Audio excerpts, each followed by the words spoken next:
राम राम दोस्तों, मेरी दास्तान चैनल में आप सभी का स्वागत है। मैं रंजना गुप्ता छोटों को स्नेह और बड़ों को प्रणाम करती हूँ। आज मैं आपको मुंशी प्रेमचंद्र जी द्वारा लिखित मानसरोवर भाग 1 की अनुक्रम 5 बड़े भाई साहब की कहानी सुनाने जा रही हूँ। बड़े भाई साहब। मेरे भाई साहब मुझसे 5 साल बड़े थे, लेकिन 3 दर्जे आगे। उन्होंने भी उसी उम्र में पढ़ना शुरू किया था जब मैंने शुरू किया, लेकिन तालीम जैसे महत्व के मामले में वह जल्दीबाजी से काम लेना पसंद ना करते थे। इस भवन की बुनियाद खूब मजबूत डालना चाहते थे, जिस पर आलीशान महल बन सके। 1 साल का काम 2 साल में करते थे, कभी कभी 3 साल भी लग जाते थे। बुनियाद ही पुख्ता ना हो तो मकान कैसे पायदार बने। मैं छोटा था, वह बड़े थे। मेरी उम्र 9 साल थी, वह 14 साल के थे। उन्हें मेरी तंबी और निगरानी का पूरा जन्म सिद्ध अधिकार था, और मेरी शालीनता इसी में थी कि उनके हुक्म को कानून समझूं। वह स्वभाव से बड़े अध्ययनशील थे, हरदम किताब खोले बैठे रहते और शायद दिमाग को आराम देने के लिए कभी कॉपी पर, कभी किताब के हाशिए पर चिड़ियों, कुत्तों, बिल्लियों की तस्वीरें बनाया करते थे।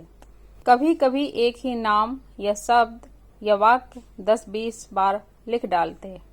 कभी एक शेर को बार बार सुंदर अक्षर से नकल करते। कभी ऐसी शब्द रचना करते जिसमें ना कोई अर्थ होता, ना कोई सामंजस्य।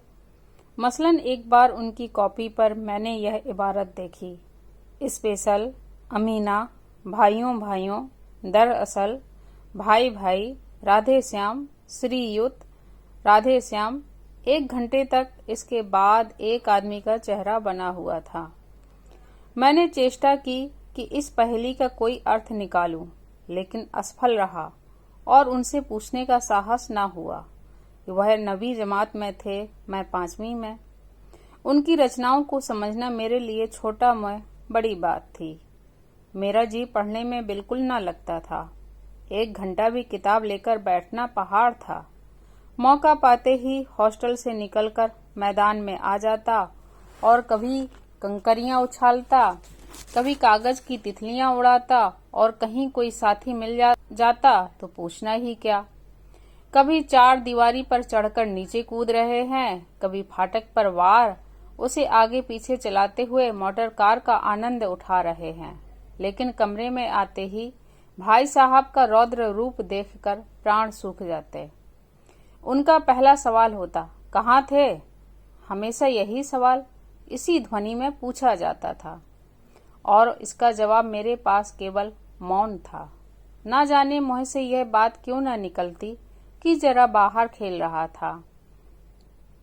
मेरा मौन कह देता था कि मुझे अपना अपराध स्वीकार है, और भाई साहब के लिए इसके सिवा और कोई इलाज न था कि रोज से मिले हुए शब्दों से मेरा सत्कार करें। इस तरह अंग्रेजी पढ़ोगे तो जिंदगी भर पढ़ते रहोगे और एक हर्फ न आएगा। अंग्रेजी पढ़ना कोई हंसी खेल नहीं है कि जो चाहे पढ़ ले। नहीं, ऐरा गैरा नत्थु खैरा सभी अंग्रेजी के विद्वान हो जाते। यहाँ रात दिन आंखें फोड़नी पड़ती हैं और खून जलाना पड़ता है जब कहीं यह विद्या आती है। और आती क्या है, हाँ कहने को आ जाती है। बड़े बड़े विद्वान भी शुद्ध अंग्रेजी नहीं लिख सकते, बोलना तो दूर रहा। और मैं कहता हूँ कि तुम कितने घोंगा हो कि मुझे देखकर भी सबक नहीं लेते। मैं कितनी मेहनत करता हूँ, तुम अपनी आंखों देखते हो? अगर नहीं देखते तो यह तुम्हारी आंखों का कसूर है, तुम्हारी बुद्धि का कसूर है। इतने मेले तमाशे होते हैं, मुझे तुमने कभी देखने जाते देखा है? रोज ही क्रिकेट और हॉकी मैच होते हैं, मैं पास नहीं फटकता, हमेशा पढ़ता रहता हूँ। उस पर भी 1-1 दर्जे में 2-2, 3-3 साल पढ़ा रहता हूँ। फिर तुम कैसे आशा करते हो कि तुम यूं खेल कूद में वक्त गंवाकर पास हो जाओगे? मुझे तो 2 ही 3 साल लगते हैं, तुम उम्र भर इसी दर्जे में पड़े सड़ते रहोगे। अगर तुम्हें इस तरह उम्र गंवानी है तो बेहतर है घर चले जाओ और मजे से गुल्ली डंडा खेलो, दादा की गाढ़ी कमाई के रुपए क्यों बर्बाद करते हो? मैं यह लताड़ सुनकर आंसू बहाने लगता। जवाब ही क्या था? अपराध तो मैंने किया, लताड़ कौन सहे। भाई साहब उपदेश की कला में निपुण थे। ऐसी ऐसी लगती बातें कहते, ऐसे ऐसे सूखती बाण चलाते कि मेरे जिगर के टुकड़े टुकड़े हो जाते और हिम्मत छूट जाती। इस तरह जान तोड़कर मेहनत करने की शक्ति मैं अपने में ना पाता था और उस निराशा में जरा देर के लिए मैं सोचने लगता, क्यों न घर चला जाऊं। जो काम मेरे बूते के बाहर है उसमें हाथ डालकर क्यों अपनी जिंदगी खराब करूं। मुझे अपना मूर्ख रहना मंजूर था, लेकिन उतनी मेहनत से मुझे तो चक्कर आ जाता था। लेकिन घंटे 2 घंटे बाद निराशा के बादल फट जाते और मैं इरादा करता कि आगे से खूब जी लगाकर पढ़ूंगा। चटपट एक टाइम टेबल बना डालता, बिना पहले से नक्शा बनाए, बिना कोई स्कीम तैयार किए काम कैसे शुरू करूं। टाइम टेबल में खेल कूद की मद बिल्कुल उड़ जाती। प्रातःकाल उठना, 6 बजे मुंह हाथ धो नाश्ता कर पढ़ने बैठ जाना, 6 से 8 तक अंग्रेजी, 8 से 9 तक हिसाब, 9 से 9:30 तक इतिहास, फिर भोजन और स्कूल।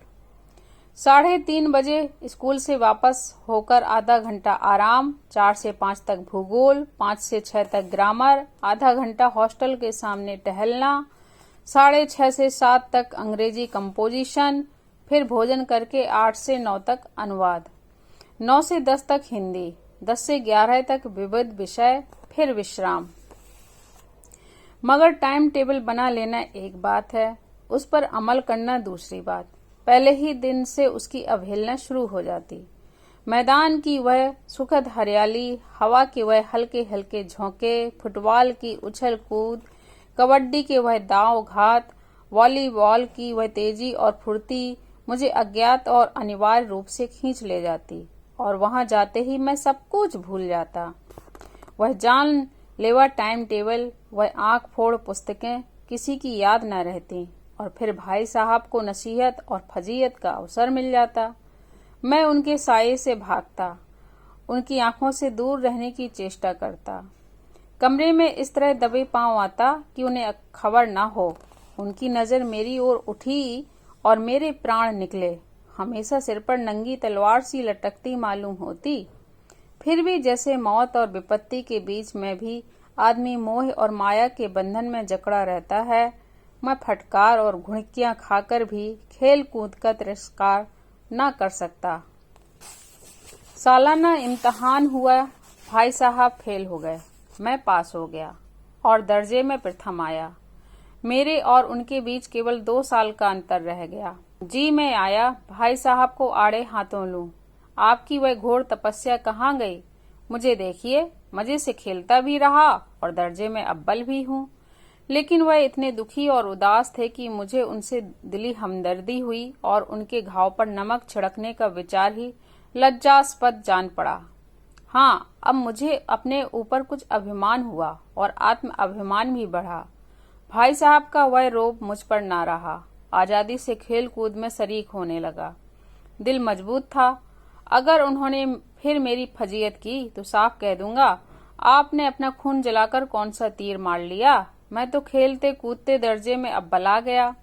जवाब से यह हेकड़ी जताने का साहस न होने पर भी मेरे रंग ढंग से साफ जाहिर होता था कि भाई साहब का वह आतंक अब मुझ पर नहीं है। भाई साहब ने इसे भांप लिया। उनकी सहज बुद्धि बड़ी तीव्र थी और एक दिन जब मैं भोर का सारा समय गुल्ली डंडे की भेंट करके ठीक भोजन के समय लौटा तो भाई साहब ने मानो तलवार खींच ली और मुझ पर टूट पड़े। देखता हूँ इस साल पास हो गए और दर्जे में अव्वल आ गए तो तुम्हें दिमाग हो गया। मगर भाईजान, घमंड तो बड़े बड़े का नहीं रहा। तुम्हारी क्या हस्ती है। इतिहास में रावण का हाल तो पढ़ा ही होगा। उसके चरित्र में तुमने कौन सा उपदेश लिया? यह यूं ही पढ़ गए। महज इम्तिहान पास कर लेना कोई चीज नहीं, असल चीज है बुद्धि का विकास। जो कुछ पढ़ो उसका अभिप्राय समझो। रावण भूमंडल का स्वामी था, ऐसे राजा को चक्रवर्ती कहते हैं। आजकल अंग्रेजों के राज्य का विस्तार बहुत बढ़ा हुआ है, पर इन्हें चक्रवर्ती नहीं कह सकते। संसार में अनेकों राष्ट्र अंग्रेजों का आधिपत्य स्वीकार नहीं करते, बिल्कुल स्वाधीन हैं।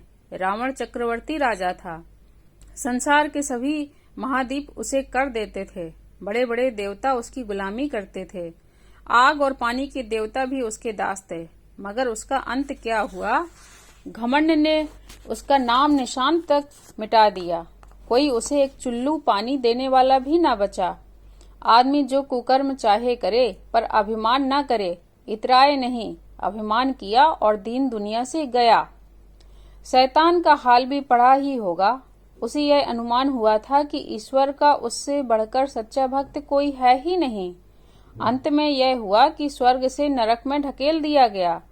साहेरूम ने भी एक बार अहंकार किया था, भीख मांग मांग कर मर गया।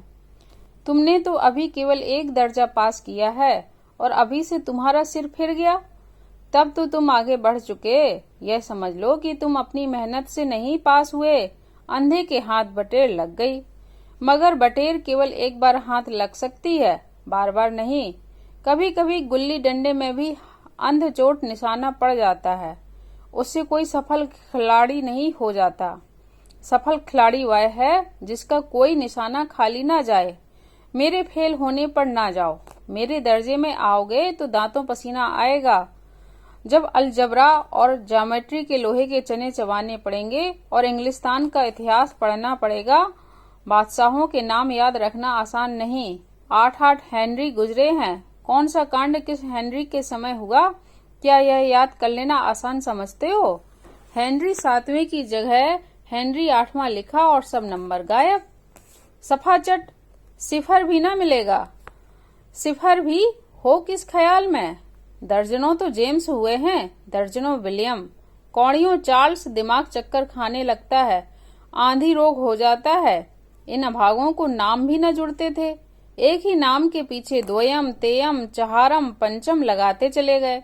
मुझसे पूछते तो 10 लाख नाम बता देता। और ज्योमेट्री तो बस खुदा की पनाह। आ बा जा की जगह आ जा बा लिख दिया और सारे नंबर कट गए।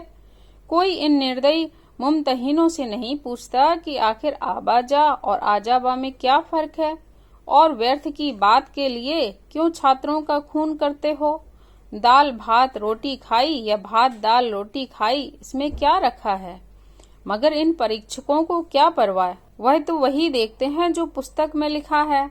चाहते हैं कि लड़के अक्षर अक्षर रट डालें, और इसी रटंत का नाम शिक्षा रख छोड़ा है।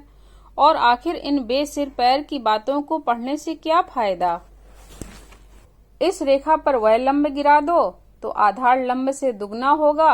पूछिए इससे प्रयोजन? दुगना नहीं चौगना हो जाए या आधा ही रहे, मेरी बला से।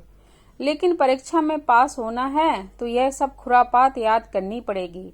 कह दिया समय की पाबंदी पर एक निबंध लिखो जो 4 पन्नों से कम ना हो। अब आप कॉपी सामने खोले, कलम हाथ में लिए, उसके नाम को रोइए। अब कौन नहीं जानता कि समय की पाबंदी बहुत अच्छी बात है। इससे आदमी के जीवन में संयम आ जाता है, दूसरों का उस पर स्नेह होने लगता है और उसके कारोबार में उन्नति होती है। जरा सी बात पर 4 पन्ने कैसे लिखें? जो बात एक वाक्य में कही जा सके उसे 4 पन्ने में लिखने की क्या जरूरत? मैं तो इसे हिमाकत समझता हूँ। यह तो समय की किफायत नहीं बल्कि उसका दुरुपयोग है कि व्यर्थ में किसी बात को ठूंस दिया। हम चाहते हैं आदमी को जो कुछ कहना हो चटपट कह दे और अपनी राह ले, मगर नहीं, आपको 4 पन्ने रंगने पड़ेंगे, चाहे जैसे लिखिए, और पन्ने भी पूरे फुल स्केप आकार के। यह छात्रों पर अत्याचार नहीं तो और क्या। अनर्थ तो यह है कि कहा जाता है संक्षेप में लिखो। समय की पाबंदी पर संक्षेप में एक निबंध लिखो जो 4 पन्नों से कम न हो। ठीक, संक्षेप में 4 पन्ने हुए नहीं, शायद 100-200 पन्ने लिखवाते। तेज भी दौड़िए और धीरे धीरे भी। है उल्टी बात या नहीं? बालक भी इतनी सी बात समझ सकता है, लेकिन इन अध्यापकों को इतनी तमीज भी नहीं। उस पर दावा है कि हम अध्यापक हैं। मेरे दर्जे में आओगे लाला तो ये सारे पापड़ बेलने पड़ेंगे और तब आटे दाल का भाव मालूम होगा। इस दर्जे में अव्वल आ गए हो तो जमीन पर पांव नहीं रखते। इसलिए मेरा कहना मानिए। लाख फेल हो गया हूँ लेकिन तुमसे बड़ा हूँ। संसार का मुझे तुमसे ज्यादा अनुभव है। जो कुछ कहता हूँ उसे गिरह बांधिए, नहीं पछताएंगे। स्कूल का समय निकट था, नहीं ईश्वर जाने यह उपदेश माला कब समाप्त होती। भोजन आज मुझे निस्वाद लग रहा था। जब पास होने पर यह तिरस्कार हो रहा है तो फेल हो जाने पर तो शायद प्राण ही ले लिए जाएं। भाई साहब ने अपने दर्जे की पढ़ाई का जो भयंकर चित्र खींचा था, उसने मुझे भयभीत कर दिया। कैसे स्कूल छोड़कर घर नहीं भागा, यही ताज्जुब है। लेकिन इतने तिरस्कार पर भी पुस्तकों में मेरी अरुचि ज्यों की त्यों बनी रही। खेल कूद का कोई अवसर हाथ से न जाने देता। पढ़ता भी था, मगर बहुत कम, बस इतना कि रोज का टास्क पूरा हो जाए और दर्जे में जलील न होना पड़े। अपने ऊपर जो विश्वास पैदा हुआ था वह फिर लुप्त हो गया और फिर चोरों का सा जीवन कटने लगा। फिर सालाना इम्तिहान हुआ और कुछ ऐसा संयोग हुआ कि मैं फिर पास हुआ और भाई साहब फिर फेल हो गए। मैंने बहुत मेहनत ना की, पर ना जाने कैसे दर्जे में अव्वल आ गया। मुझे खुद अचरज हुआ। भाई साहब ने प्राणांतक परिश्रम किया था। कोर्स का एक एक शब्द चाट गए थे। 10 बजे रात तक इधर, 4 बजे भोर से उधर, 6 से 9:30 तक स्कूल जाने के पहले मुद्रा कांतिहीन हो गई थी, मगर बेचारे फेल हो गए। मुझे उन पर दया आती थी। नतीजा सुनाया गया तो वह रो पड़े और मैं भी रोने लगा। अपने पास होने वाली खुशी आधी हो गई। मैं भी फेल हो गया होता तो भाई साहब को इतना दुख न होता, लेकिन विधि की बात कौन टाले। मेरे और भाई साहब के बीच में अब केवल एक दर्जे का अंतर और रह गया। मेरे मन में एक कुटिल भावना उदय हुई कि कहीं भाई साहब 1 साल और फेल हो जाएं तो मैं उनके बराबर हो जाऊं। फिर वह किस आधार पर मेरी फजीयत कर सकेंगे। लेकिन मैंने इस कमीने विचार को दिल से बलपूर्वक निकाल डाला। आखिर वह मुझे मेरे हित के विचार से ही तो डांटते हैं। मुझे उस वक्त अप्रिय लगता है अवश्य, मगर यह शायद उनके उपदेशों का ही असर हो कि मैं दनादन पास होता जाता हूँ और इतने अच्छे नंबरों से। अब कि भाई साहब बहुत कुछ नर्म पड़ गए थे। कई बार मुझे डांटने का अवसर पाकर भी उन्होंने धीरज से काम लिया। शायद अब वह खुद समझने लगे थे कि मुझे डांटने का अधिकार उन्हें नहीं रहा, या रहा तो बहुत कम। मेरी स्वच्छंदता भी बढ़ी। मैं उनकी सहिष्णुता का अनुचित लाभ उठाने लगा। मुझे कुछ ऐसी धारणा हुई कि मैं तो पास हो ही जाऊंगा, पढ़ूं या ना पढ़ूं, मेरी तकदीर बलवान है। इसलिए भाई साहब के डर से जो थोड़ा बहुत पढ़ लिया करता था वह भी बंद हुआ। मुझे कनकौए उड़ाने का नया शौक पैदा हो गया था और अब सारा समय पतंगबाजी की ही भेंट होता था। फिर भी मैं भाई साहब का अदब करता था और उनकी नजर बचाकर कनकौए उड़ाता था। मांझा देना, कन्ने बांधना, पतंग टूर्नामेंट की तैयारियां आदि समस्याएं अब गुप्त रूप से हल की जाती थीं। भाई साहब को यह संदेह न करने देना चाहता था कि उनका सम्मान और लिहाज मेरी नजरों से कम हो गया है। एक दिन संध्या समय हॉस्टल से दूर मैं एक कनकौआ लूटने बेतहासा दौड़ा जा रहा था। आंखें आसमान की ओर थीं और मन उस आकाशगामी पथिक की ओर जो मंद गति से झूमता पतन की ओर चला जा रहा था। मानो कोई आत्मा स्वर्ग से निकलकर विरक्त मन से नए संस्कार ग्रहण करने जा रही हो। बालकों की एक पूरी सेना लगे और झाड़दार बांस लिए उनका स्वागत करने को दौड़ी आ रही थी।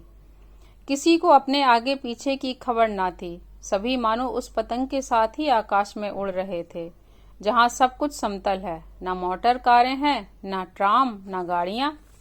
सहसा भाई साहब से मेरी मुठभेड़ हो गई, जो शायद बाजार से लौट रहे थे। उन्होंने मेरा वहीं हाथ पकड़ लिया और उग्र भाव से बोले, इन बाजारू लौंडों के साथ धेले के कनकौए के लिए दौड़ते हुए तुम्हें शर्म नहीं आती? तुम्हें इसका भी कुछ लिहाज नहीं कि अब नीची जमात में नहीं हो, बल्कि 8वीं जमात में आ गए हो और मुझसे केवल 1 दर्जा नीचे हो। आखिर आदमी को कुछ तो अपनी पोजीशन का ख्याल करना चाहिए। एक जमाना था कि लोग 8वां दर्जा पास करके नायब तहसीलदार हो जाते थे। मैं कितने ही मिडलचियों को जानता हूँ जो आज अव्वल दर्जे के डिप्टी मजिस्ट्रेट या सुपरिटेंडेंट हैं। कितने ही 8वीं जमात वाले हमारे लीडर और समाचार पत्रों के संपादक हैं। बड़े बड़े विद्वान उनकी मातहती में काम करते हैं और तुम उसी 8वें दर्जे में आकर बाजारू लौंडों के साथ कनकौए के लिए दौड़ रहे हो। मुझे तुम्हारी इस कम अकली पर दुख होता है। तुम जहीन हो, इसमें शक नहीं, लेकिन वह जेहन किस काम का जो हमारे आत्म गौरव की हत्या कर डाले। तुम अपने दिल में समझते होगे मैं भाई साहब से महज 1 दर्जा नीचे हूँ और अब उन्हें मुझको कुछ कहने का हक नहीं है, लेकिन यह तुम्हारी गलती है। मैं तुमसे 5 साल बड़ा हूँ और चाहे आज तुम मेरी ही जमात में आ जाओ और परीक्षकों का यही हाल है तो निस्संदेह अगले साल तुम मेरे समकक्ष हो जाओगे और शायद 1 साल बाद तुम मुझसे आगे निकल जाओ, लेकिन मुझमें और तुम में जो 5 साल का अंतर है उसे तुम क्या खुदा भी नहीं मिटा सकता। मैं तुमसे 5 साल बड़ा हूँ और हमेशा रहूंगा। मुझे दुनिया का और जिंदगी का जो तजुर्बा है तुम उसकी बराबरी नहीं कर सकते, चाहे तुम MA, D.Phil और D.Lit ही क्यों ना हो जाओ। समझ किताब में पढ़ने से नहीं आती हैं।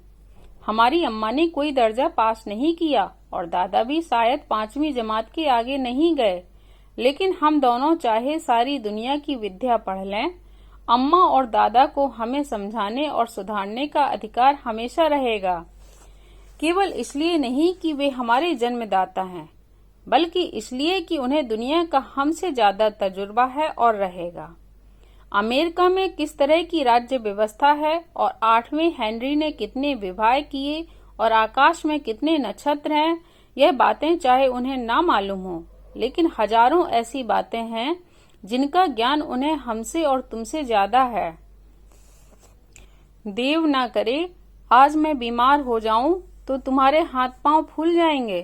दादा को ताड़ देने के सिवा तुम्हें और कुछ न सूझेगा, लेकिन तुम्हारी जगह पर दादा हों तो किसी को ताड़ न दें, न घबराएं, न बदहवास हों। पहले खुद मर्ज पहचान कर इलाज करेंगे, उसमें सफल न हुए तो किसी डॉक्टर को बुलाएंगे। बीमारी तो खैर बड़ी चीज है, हम तुम तो इतना भी नहीं जानते कि महीने भर कैसे चलें। जो कुछ दादा भेजते हैं उसे हम 20-22 तक खर्च कर डालते हैं और पैसे पैसे को मोहताज हो जाते हैं। नाश्ता बंद हो जाता है, धोबी और नाई से मुंह चुराने लगते हैं, लेकिन जितना आज हम और तुम खर्च कर रहे हैं उसके आधे में दादा ने अपनी उम्र का बड़ा भाग इज्जत और नेकनामी के साथ निभाया है और एक कुटुंब का पालन किया है जिसमें सभी मिलाकर 9 आदमी थे। अपने हेडमास्टर साहब को ही देखो, MA हैं कि नहीं, और यहाँ के MA नहीं, ऑक्सफोर्ड के 1000 रुपए पाते हैं, लेकिन उनके घर इंतजाम कौन करता है? उनकी बूढ़ी माँ। हेडमास्टर साहब की डिग्री यहाँ बेकार हो गई। पहले खुद घर का इंतजाम करते थे, खर्च पूरा ना पड़ता था, कर्जदार रहते थे। जब से उनकी माताजी ने प्रबंध अपने हाथ में ले लिया है, जैसे घर में लक्ष्मी आ गई है, तो भाईजान यह जरूर दिल से निकाल डालो कि तुम मेरे समीप आ गए हो और अब स्वतंत्र हो। मेरे देखते तुम बेराह नहीं चल पाओगे। अगर तुम यो ना मानोगे तो मैं थप्पड़ दिखाकर इसका प्रयोग भी कर सकता हूँ। मैं जानता हूँ तुम्हें मेरी बातें जहर लग रही हैं। मैं उनकी इस नई युक्ति से नतमस्तक हो गया। मुझे आज सचमुच अपनी लघुता का अनुभव हुआ और भाई साहब के प्रति मेरे मन में श्रद्धा उत्पन्न हुई। मैंने सजल आंखों से कहा, हरगिज नहीं, आप जो कुछ फरमा रहे हैं वह बिल्कुल सच है और आपको कहने का अधिकार है। भाई साहब ने मुझे गले लगा लिया और बोले, कनकौए उड़ाने को मना नहीं करता, मेरा जी भी ललचाता है, लेकिन क्या करूं? खुद बेराह चलूं तो तुम्हारी रक्षा कैसे करूं? यह कर्तव्य भी तो मेरे सिर पर है। संयोग से उसी वक्त एक कटा हुआ कनकौआ हमारे ऊपर से गुजरा। उसकी डोर लटक रही थी। लड़कों का एक गोल पीछे पीछे दौड़ा चला आता था। भाई साहब लंबे हैं ही, उछलकर उसकी डोर पकड़ ली और बेतहासा होटल की तरफ दौड़े। मैं पीछे पीछे दौड़ रहा था। धन्यवाद दोस्तों। कहानी अच्छी लगी हो तो like, share and subscribe, comments जरूर करिएगा और आप कौन सी कहानियां सुनना पसंद करेंगे जरूर बताइएगा।